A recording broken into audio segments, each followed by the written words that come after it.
I grew up in Antelope, California, and if you know where that even is, you'll know about the road I'm about to talk about. For those that don't know, Antelope is a suburb near Sacramento.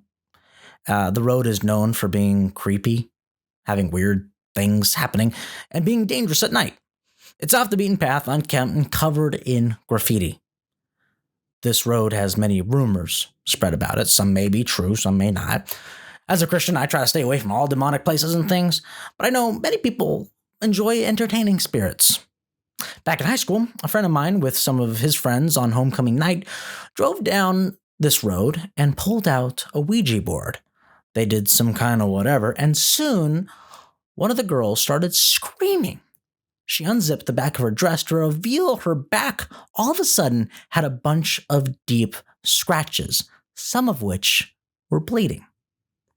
Now, I have no proof that that story is even true. They told me about it and I never forgot. But the scratching is a very interesting aspect because that is a commonly reported event that happens there. And I'll talk about that in a little bit. The road I speak of is Dyer Lane.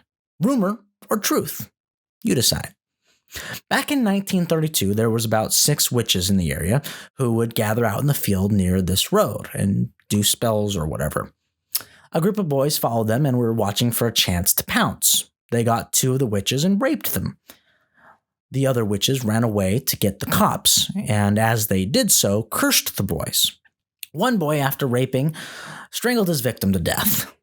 The other threw a rock at her head and killed her. Within 3 weeks, one of the boys was hit by a truck and killed.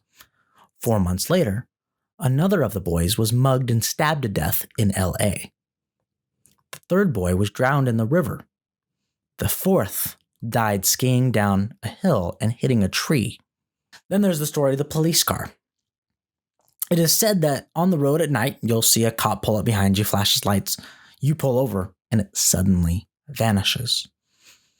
Another story is that back in 1854, the KKK in the area would use the fields near Dyer Lane to burn the crosses and hang people. They say at night, you might see white hoods in the field in a circle and a man hanging from the tree. Then we get back into the scratching I mentioned before. Back in 1967, there was a satanic cult who would go out into the field near Dyer Lane. They wanted to summon a demon that they worshipped who was called Amius. They kidnapped a girl named Lynn, who was one of the sisters of one of the members, and they sacrificed her, stabbing her in the chest while chanting something to summon Amius. The demon appeared, and soon a bunch of the members died of weird causes. One was found with a slit throat at a park bench. But from then on, if you ever heard chanting late at night out on Dyer Lane, you might just get some deep scratches from what seemed to be a 3-clawed creature. A couple years later, in 1969, a hitchhiker guy was out near Dyer Lane camping. All of a sudden, he heard chanting, and he started screaming and had some sort of seizure. And as he was convulsing, people heard the screams and came to see what was going on. And as he laid there convulsing on the road, he just screamed, the chanting, and then he died. Believe what you want. I think the cult story may be true, but the rest probably not. But here's the absolute truth of this road.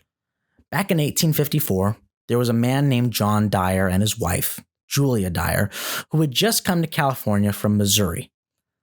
They started a ranch and lived the pioneer rancher life until they died. Their son took over the ranch and sold it to Mr. Riolo, which might ring a bell for those that know Cook Riolo Road. That's all. That's for sure true. The rest is up to you.